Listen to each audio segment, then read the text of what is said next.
My name is Gabe Woolley. I live in Tulsa, Oklahoma. I'm a teacher, a son, a brother, and an uncle. In 2018, my nephew, Elijah Woolley, at 14 months old, died unexpectedly in his crib. The Wagoner County officials descended upon the home of my parents in Broken Arrow, Oklahoma, and a story of an unexpected death from sudden infant death syndrome was taken and spun as a murder and child sexual abuse by Wagoner County officials. As a result, Clayton Woolley, at 5 years old, was taken from his home and never returned. This is a story of a justice system operating under the guise of guilty until proven innocent. This is a story of injustice, a lack of accountability. The purpose of this podcast is to raise awareness, hold accountability, and it is a call to action for citizens of Oklahoma and the United States for checks and balances in our systems. This is the Rescue Clayton podcast.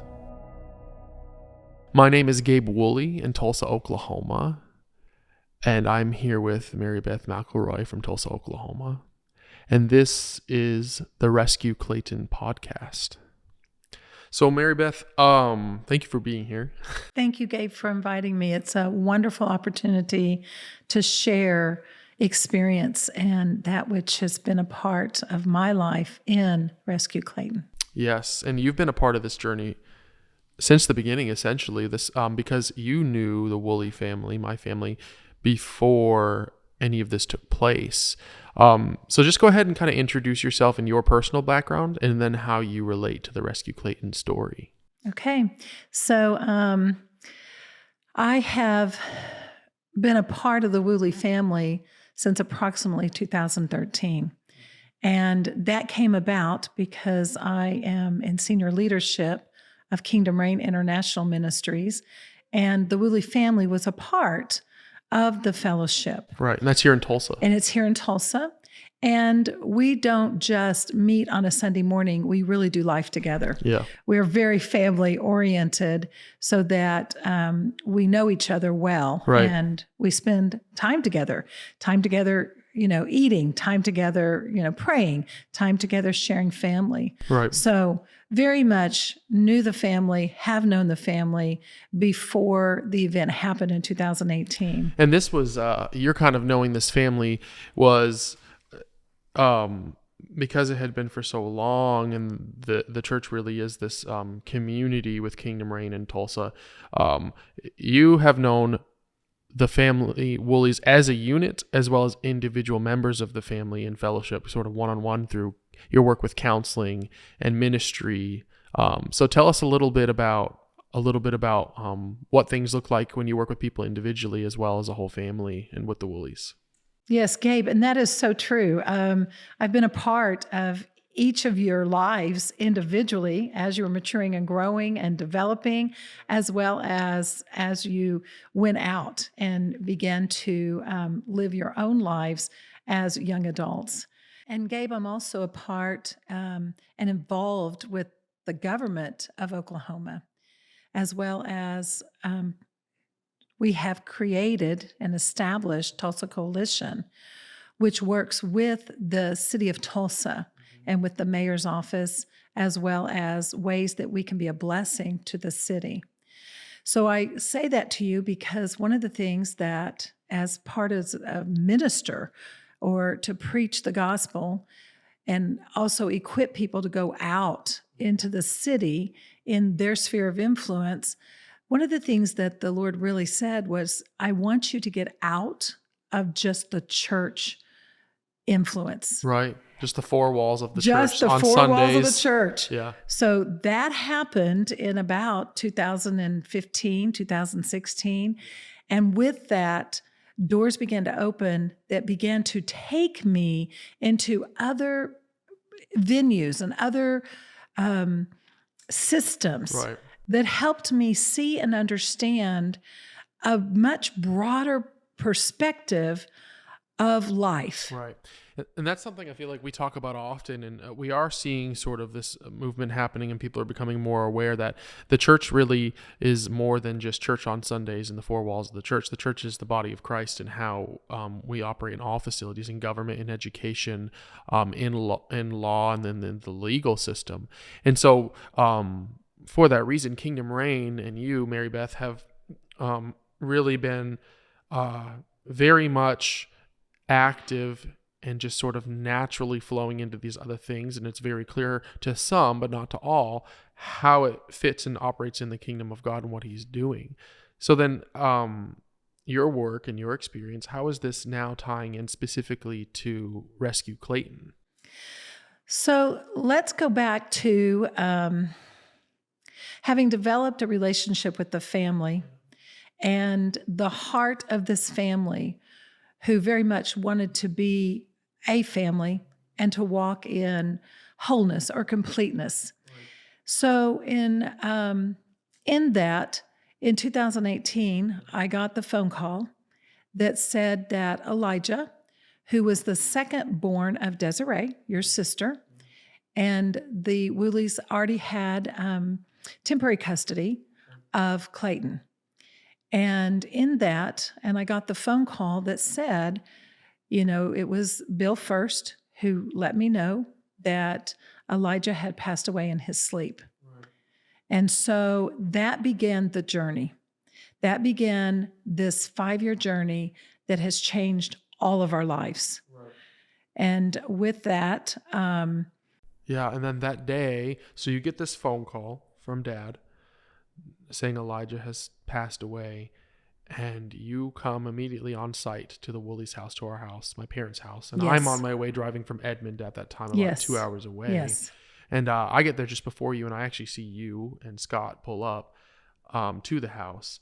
And then eventually, sometime there within that moment, you meet the detective that was on this case. And what was your initial interaction with this detective? So we were not invited to go into the house for a certain amount of time because of the protocols that have to take place. Right. But then we were invited into the home, and in that we went back into the bedroom right. where Elijah was. What was this scene looking like? Was this painted more like a crime scene, or was it just kind of busy because they were figuring out what was going on? From your perspective, with all these people there, and neighbors probably watching at this point, like, what did this scene look like as you're walking in? Yeah, that's a good question. I would very much say it was a crime scene. Yeah. It was marked as a crime scene when we arrived. Yeah. So it was immediately a crime scene. But, when things are happening in real time, you just think some things are just the protocols. They're just right. the way it's supposed to be. But now I realize that it was marked as a crime scene from the very beginning, right. because now that we know that was in the heart of the detective from the very beginning, yeah. before he even came onto the scene. Yeah. So talk about your interactions then with the Wagoner County detective, and your initial reactions right on, and how your interview went with him, and then what you ended up discovering through your conversations and your interviews with that. Okay. So as far as on site, we're going to go back to when I was in the house. He was just very businesslike. Yeah. Okay. So to me, it was just very businesslike. Then within 2 days, the very next day, your dad was questioned and your mom was questioned and the whole family was questioned. And I knew then that he was going to be calling me. Mm-hmm. It was because I was on site.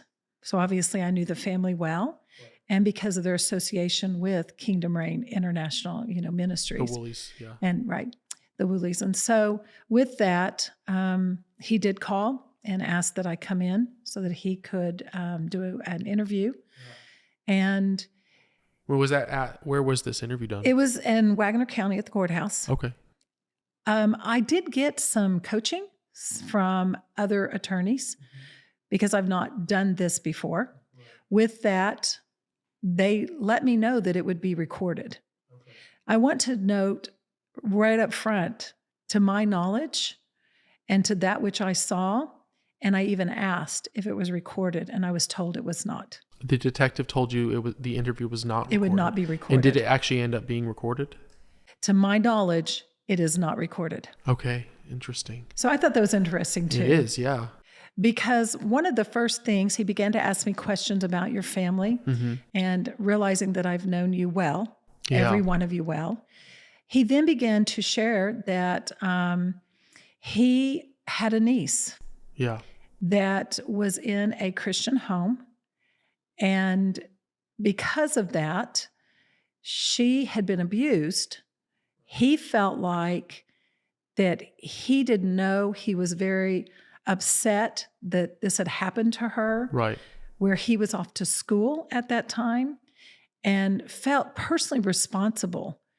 And therefore, he very distinctly said, I have found that it is my responsibility with Christians to keep other children and other teenagers in a home safe.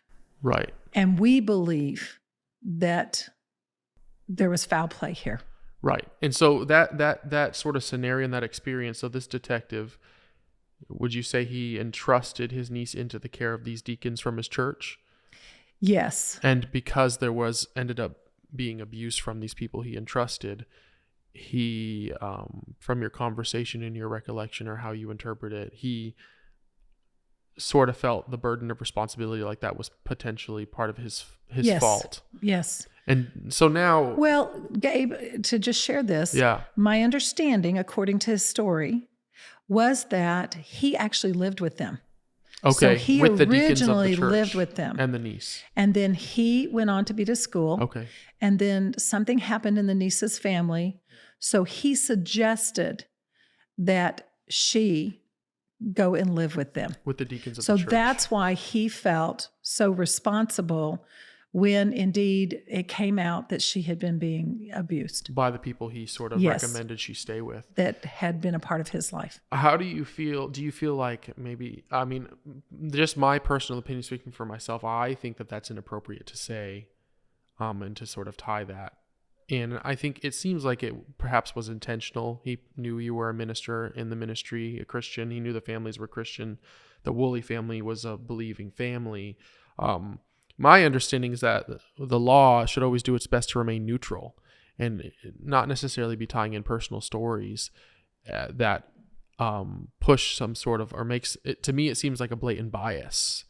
But that's my opinion. I don't know what your interpretation of it was, but this detective from Wagoner County is sitting down with you, our pastor and our counselor, and by this time knows the Woolleys are a Christian family, and then names very specific vocabulary related to that context. And it just seems like it was an opportunity missed to remain neutral as the law is supposed to truly operate as innocent until proven guilty. But I don't know what your that's my opinion, your perspective on why that was. And I think we understand that from what the detective said it was because he felt some sort of guilt or shame or responsibility from it. Right. But I mean, I think the law should remain neutral in that sense and not do their best to not present such a blatant bias, which is what it seemed like it came across. Right. Well, that's how I felt immediately. Yeah. You know, I thought I was going to be interviewed for their character and for my expertise of having done pastoral counsel with them. Right. And none of that was ever a part of the conversation. It just turned into something else. It was truly the detective letting me know his thoughts. Right. To me, it was his motive. Yeah. To me, it was his agenda. Right. Now I'm giving my opinion. Right. And in that, at that moment, I thought, just be quiet. Yeah. At that moment, that was really in my heart, was just be quiet. Whatever's going on here isn't normal. Yeah. At least according to my experience and according to the law. And when you heard him, when you heard the detective sort of bringing this personal story in from his life, that was your sense was, okay, this is now an opportunity for me to be silent and to be strategic about what you say, because it appears there's almost an ambush. Yes. Yeah. Yes. Yes. And that was part of it, even from the beginning, when we were told immediately, like with less than 24 hours, that they were looking to arrest. They were looking, He told you that?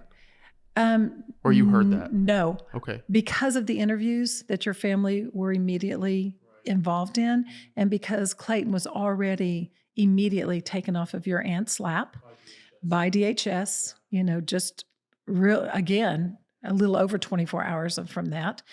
And then it was made known that we think there's foul play, and that's where we're going.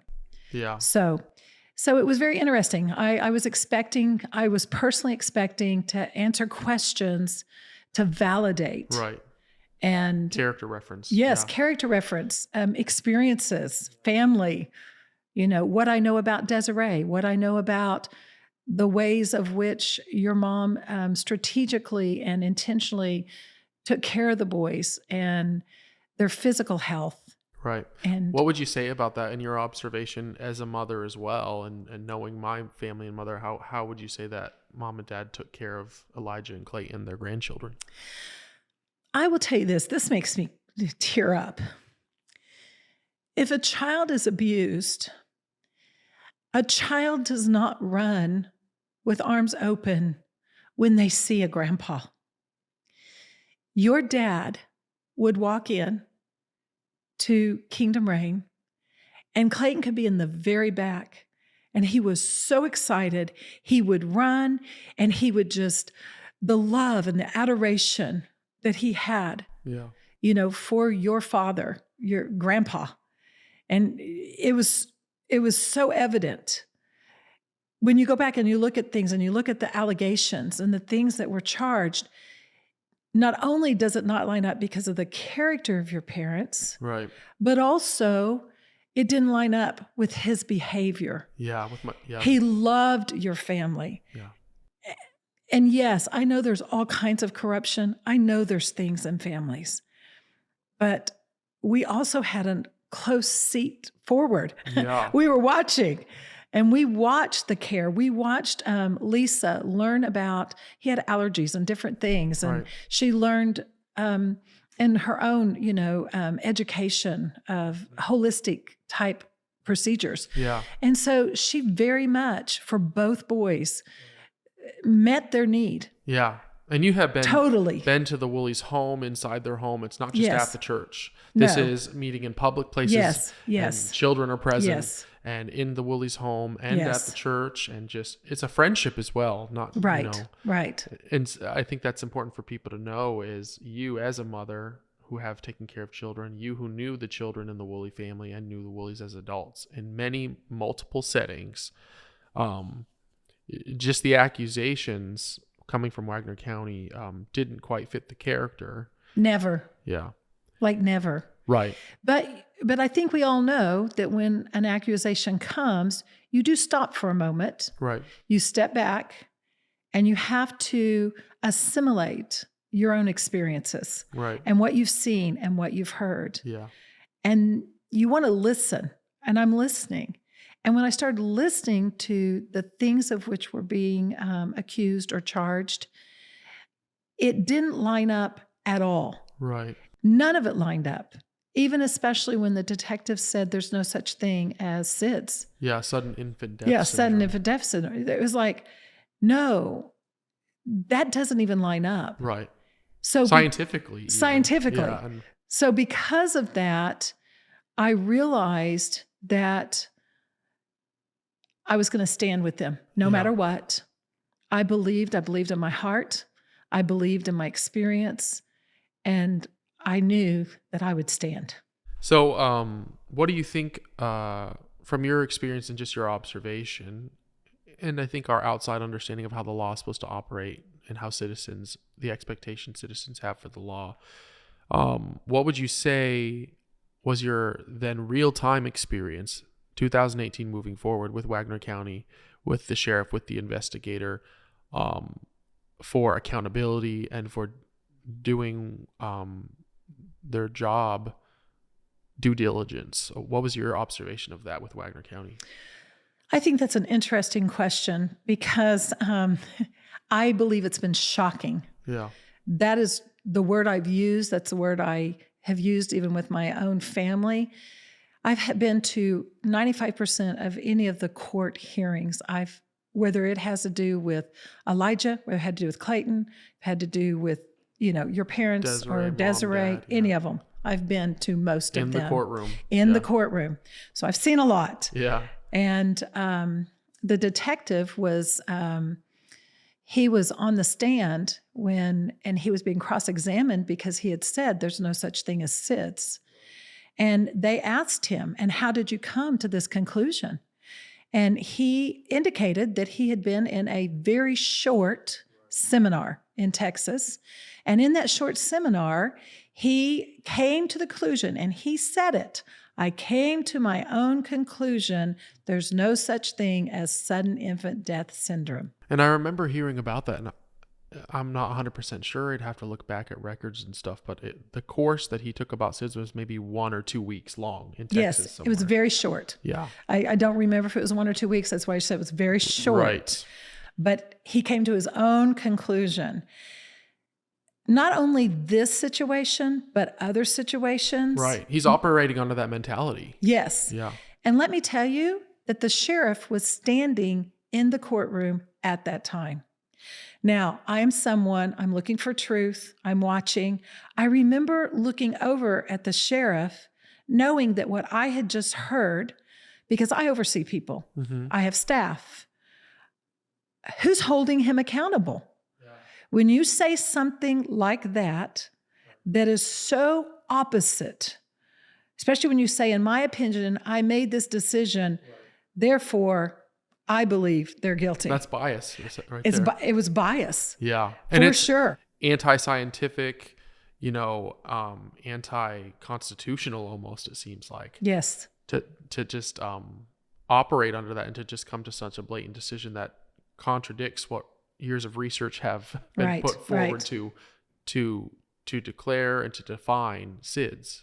And that's been one of my main thing throughout this whole journey, and even still today, is who holds Wagoner County accountable. Right. The detective and the sheriff. The sheriff. My understanding that the sheriff is supposed to hold the detective district accountable. Attorney. Yeah, the district attorney. But yet the assistant district attorney. These are the individuals we are having individual problems with, as well as an overall issue with is the accountability of it, and just essentially this attitude comes across, well, it's not my problem. Now it's in DHS's hands and I can't comment on it. And there's always just this sort of pass the buck to someone else. For sure. And long it's enough like to stretch it out ping-pong ball. to 5 years now. Yeah, right. And I remember I actually went to a Wagoner County GOP meeting, and I went up and I shook the hand of the district attorney for Wagoner County. And I introduced myself. I told him I was a teacher. I told him I was Clayton's biological uncle. And I told him, I would like you to help me get custody of my nephew, Clayton. And it's the typical response of, we can't comment on a juvenile matter. Yes. And yes. And, and I essentially was saying and thinking, well, you can't say that I didn't try and that I didn't meet you face to face and shake your hand. And, I didn't want them to be able to come back at some point and be like, well, how come you never, if you wanted custody of your nephew, how come there's no record of you attempting to do so? Mm-hmm. And I wanted it to be in his recollection, in my recollection. And I've also written a detailed letter petitioning for custody of my nephew. And now I've had 8 years of experience with children, certified experience, background checked and everything. And so the Woolley family is really, for the most part, just been an average middle class, even lower class sometimes family. And attorneys are expensive. And yes. So what was your experience? And it seems like there's a hope that people will not be able to financially defend themselves. Yes. In these situations. Again, Gabe, because of the journey that I've been on with the Woolley family, you're learning things along the way. And I was, in my perception, I was honored to be able to go and visit both of your parents once a week. In jail. In jail, while they were in jail, and sit with both of them. And because I'm a pastor, and I was pastoral counsel for them. You actually got to visit them longer than most people did. Why was that? I did, because I'm pastoral care. And they allow a longer visit for counseling They do. and pastoral care. They do. How long were your visits on average? I could have anywhere from 20 minutes to an hour. There were occasions that it might have been a little bit longer. Yeah. This is with And- mom and dad separately. Separately. Yeah. Yeah, they could never, ever be together. In fact, there was one time that your dad walked past your mom's cell, and because she looked and noticed him, they put butcher paper up on her cell and did not take it down for several weeks. Because mom and dad saw each other. Because they saw and you each saw other. that happen. I'm sorry, I did not see that okay. happen. Gotcha. I got the report of it because I visit with them. Oh, I see. So because of that, I had lots of conversation time, not just a 3-minute Okay. phone call. So you learned that from mom or dad? Yes, from your mom. Yeah. So she was punished just because she saw him. She looked at him. Her husband.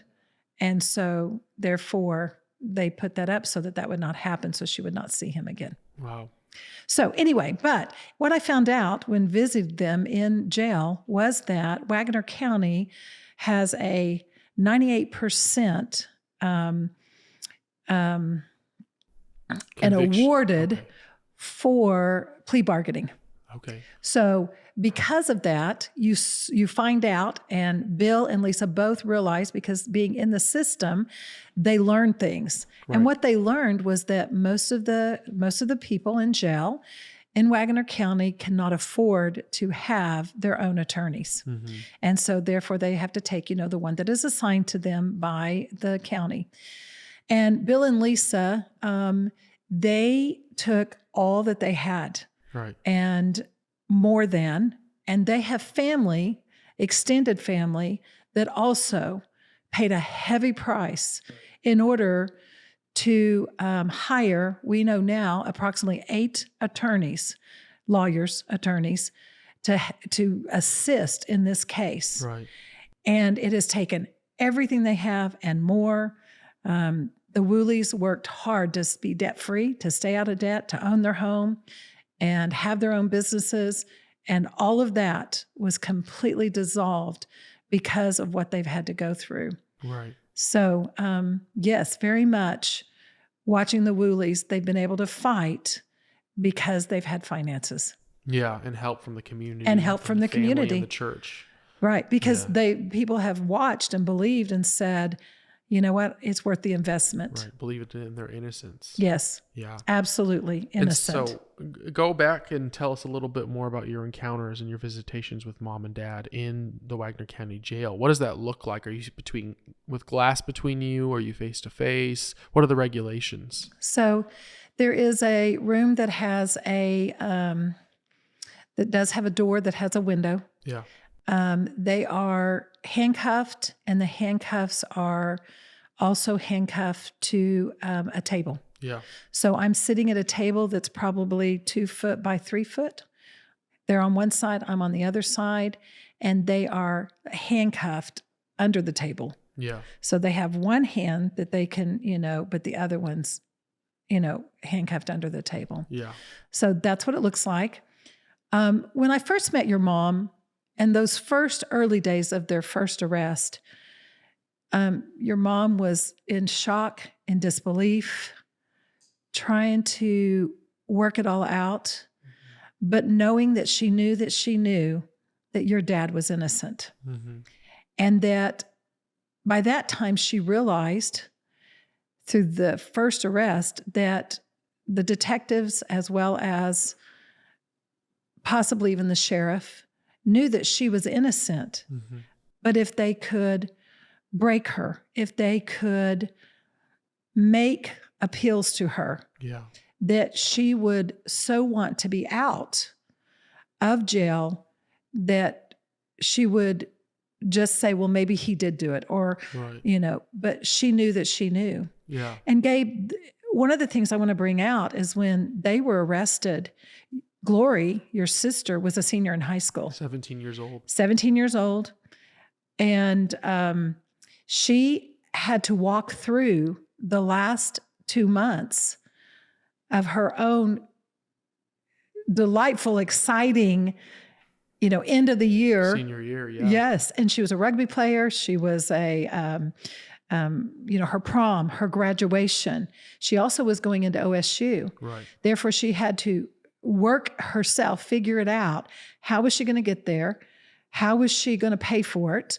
She had some scholarships because she has earned those things, but those were weighing heavy on a mom and a dad who knew in their own hearts we're not guilty, we're being framed, and we have a daughter who's about to graduate. Yes, a big event, a life event. Right. Did that come up a lot in your meetings with mom and dad in the jail?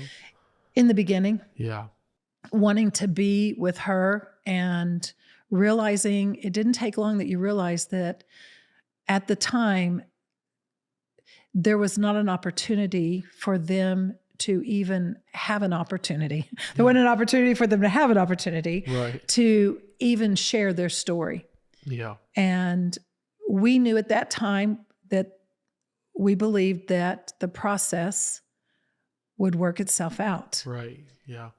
After they realized that they were going to be there for a while, they began to settle in, and because of their own faith, they began to seek the Lord, of which they were doing very much daily, of how could they be of a blessing, to the others that were in jail. Almost like, what's the purpose? Yes. What is a greater purpose for us being here? And what work can we be doing while we're here? Though we are displaced, so it seems, what work and assignment can be done here? Right. Despite the circumstances. Right. Yeah. And so I watched Bill Woolley. They said, why don't you do a Bible study with us? Yeah. And so he began to have a Bible study, and the men came. Yeah. They showed up. They wanted to be there and started seeing lives changed. And they started seeing, hearts being opened up and stories. And we loved that. We loved seeing how God was moving in the midst. Right. One of the other things is that I find very important to say is I watched Lisa process. She's a processor, very much a processor. And I went to see her one week, and she was still dealing through the anger and the disappointment and realizing that she had just lost a grandson, who to death. And she had one that she didn't even know where he was. And then she's dealing with their own incarceration. And she realized that she hadn't been able to grieve any of it. But suddenly, when I went to see her the next week, she was in a place of forgiveness. Wow. And this is not just, I'm going to forgive because the Word of God says to forgive. She had something deep in her heart that knew that to forgive them was a part of her journey, or she was not going to be whole. Right. She was going to hold on and be so angry and so disappointed. Right. And, almost like a rage on the inside. From that point forward, it changed your mom. It changed Lisa Woolley. And she began to function with a perception that was much more wide-scoped. Yeah, the bigger picture. The bigger picture to see the truth of what was going on. And that's when she realized this is not just about Clayton. Yeah. This is about other children. Yeah. That are caught within a system. Right. That because this is not an isolated event, we know. Right. Now we know. Yeah, definitely. Now we know. And then sort of talking about Clayton and this mission here, and you've known him and you've seen him and you've interacted with him. How would you describe Clayton as a child since you last knew him? Clayton was funny, energetic, loving, determined. Yeah. Very determined. He had some athleticism. He loved God, but he loved his family. Yeah. He very much loved his family. I remember hearing one of his interviews, one of the initial interviews with, I believe, the same nurse or someone. And I watched this as a video, or as an audio and video of it, I believe, if I recall correctly, that one of the same nurses is interviewing him and just introducing herself. And Clayton is introducing himself. And his question he's asking her questions, and he's very friendly, and he wants to know everyone, and he wants everyone to be his friend. And he asked her, and he asked the nurse just in all sincerity, just sort of natural. He's like, and do you have Jesus in your heart? Yes. Yeah. And he talked about Jesus being in his heart. And it was just a very natural thing for him to do, you know. We've been told, Gabe, that that in some of the interviews, in the early days, you know, in those first few years, he would say, I want to go back to my church. Yeah, to Kingdom Reign. So Kingdom Reign meant something to him. He remembers. Yeah. And his life and his journey. And that's on record, yeah. Yes, it is on record. Yeah, I remember hearing about that. And then I think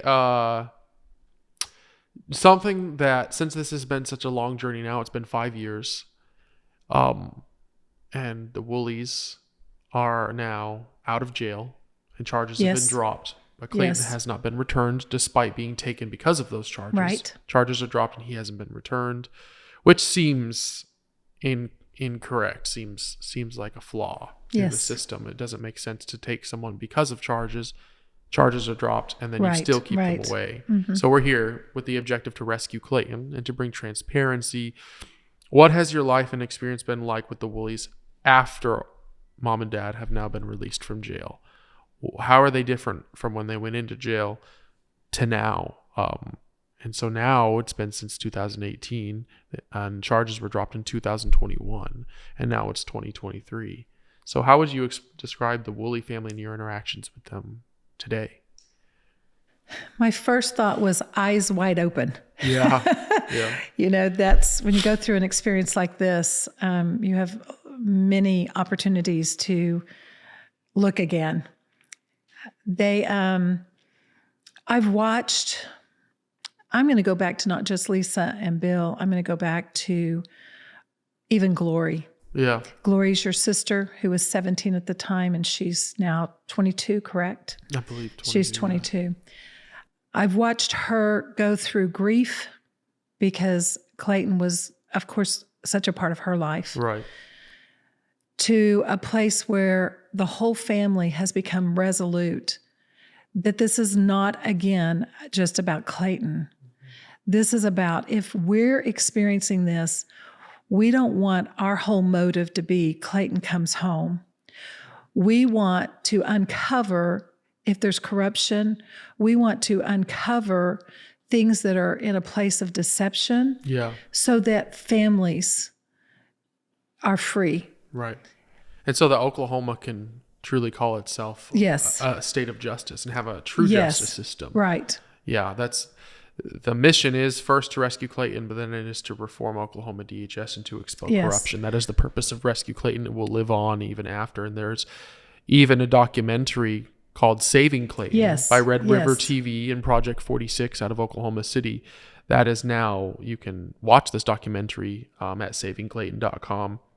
And it goes into more depth with this mission and the purpose, and tying things directly to Oklahoma DHS. And there just has been so much support for the Woolley family since this has all taken place. It's been interesting to see it all orchestrated. And I've watched each one of you as a family member take your place and take, I've watched you most recently really step into the place of the media. Yeah. I've watched your dad go to meetings and get more information. Yeah. Your mom has searched and researched, and she likes truth.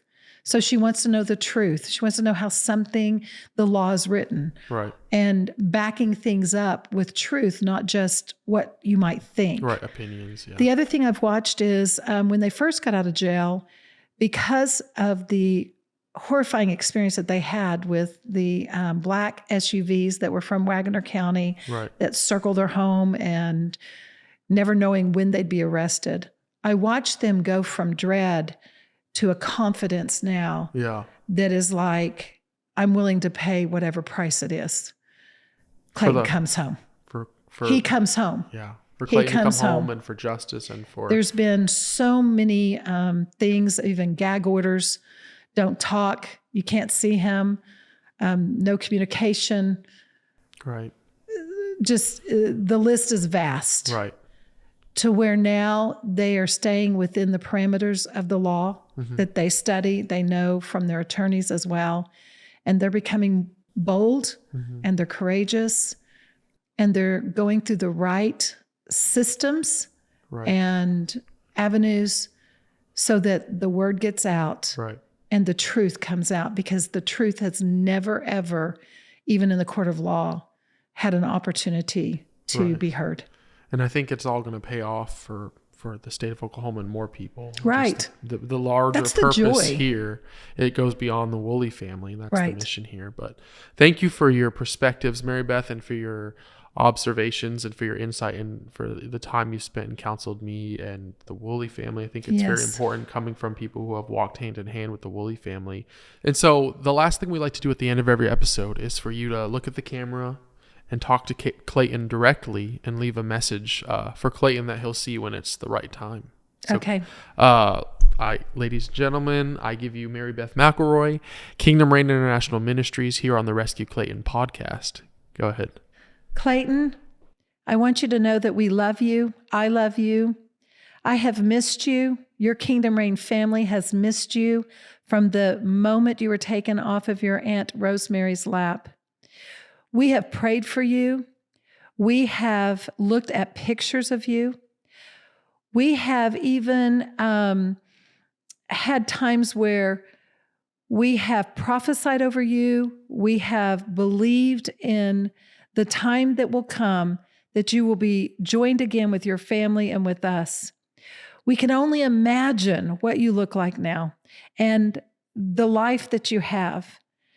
And we're believing that the joy of which you experience with your family up until the age of 5 will be in a place of great multiplication once we're reestablished together.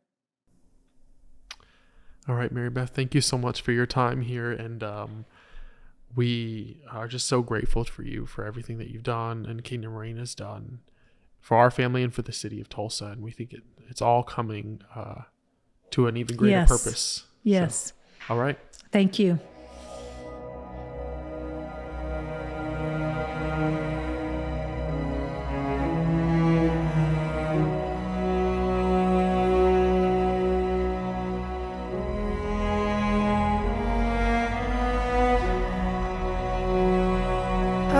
Uncle Gabe, you be staying at the house and eat pancakes with us in the daytime, and I love you.